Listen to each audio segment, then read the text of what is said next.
दोस्तों ये वीडियो एक टॉपिक जो कि अक्सर बिजनेस इंटरव्यूज में पूछा जाता है उसको एड्रेस करने की कोशिश करेगा।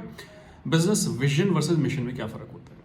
दोस्तों फ़र्क है long term perspective versus medium term perspective. Vision जो होता है दैट इज़ लॉन्ग टर्म। इसमें कंपनी क्या विजुलाइज करती है? Vision statement visualization, right?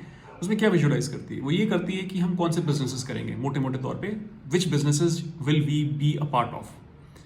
कि अगर हम कार बनाना चाहते हैं या हम मोटरसाइकिल बनाना चाहते हैं etcetera, what businesses will be there for us. Second vision statement के अंदर होता है कि what segments we can be a part of, right? कि अगर आप कार बनाना चाहते हैं तो विजन स्टेटमेंट का यह आ सकता है कि no way may be we will be in the affordable segment, may be will be in the premium segment और इन द वैल्यू सेगमेंट, जो इन दोनों के बीच का होता है।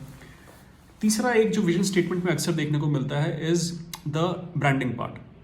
कि अगर हम मान लीजिए कि कार बिजनेस में है और उसमें प्रीमियम सेगमेंट में हम अपने आप को विजुलाइज करते हैं, तो in that premium segment what will we be known for. तो इसके अंदर आप कहते हैं कि एट्रीब्यूट्स पिकअप कर सकती है कंपनी की। In the premium segment will be known for the best power, may be अगर कार की हम बात करें, best power, best design, best comfort, best convenience etcetera, economy, सारी चीज़ें आ सकती हैं in the part of the vision statement.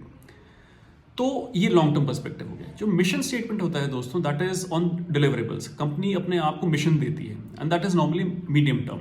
तो मिशन स्टेटमेंट का मतलब होता है कि basically it has to go towards fulfilling that vision जो कि कंपनी ने इमेजिन किया था। इसमें क्या डायमेंशन हो सकती हैं? मीडियम टर्म मान लीजिए 5 साल है, तो कंपनी अपने मिशन स्टेटमेंट में ये कह सकती है कि अगले 5 सालों के अंदर हम इन बिजनेसेस में जो कि उसने विजन स्टेटमेंट में विजुलाइज किए थे, हमें एंट्री चाहिए। सेकेंड एक मिशन स्टेटमेंट ये आ सकता है कि अगले 5 सालों के अंदर हमें वो सेगमेंट्स जो कि हमने विजुलाइज किए थे उसमें हमें जाना है। इकोनॉमी सेगमेंट है या वैल्यू सेगमेंट है कि प्रीमियम सेगमेंट है। This is our aim, this is our mission. In the next 5 years will go there.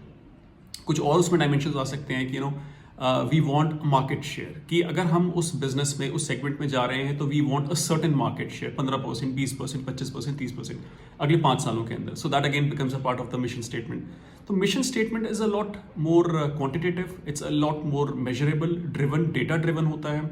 इसके अंदर कुछ कंपनीज ROE भी डिफाइन कर सकती हैं कि this is the ROE that we would want, this is the growth that we would want, and all of those things, the measurables, the demonstrables जो कि आप देख सकते हैं, क्वान्टिफाइबल जिसको कि आप मेजर कर सकते हैं, देख सकते हैं नंबर फॉर्म में, they are all there to actually feed into the vision statement जो रियलाइज करता है विजन को। तो this is the critical difference.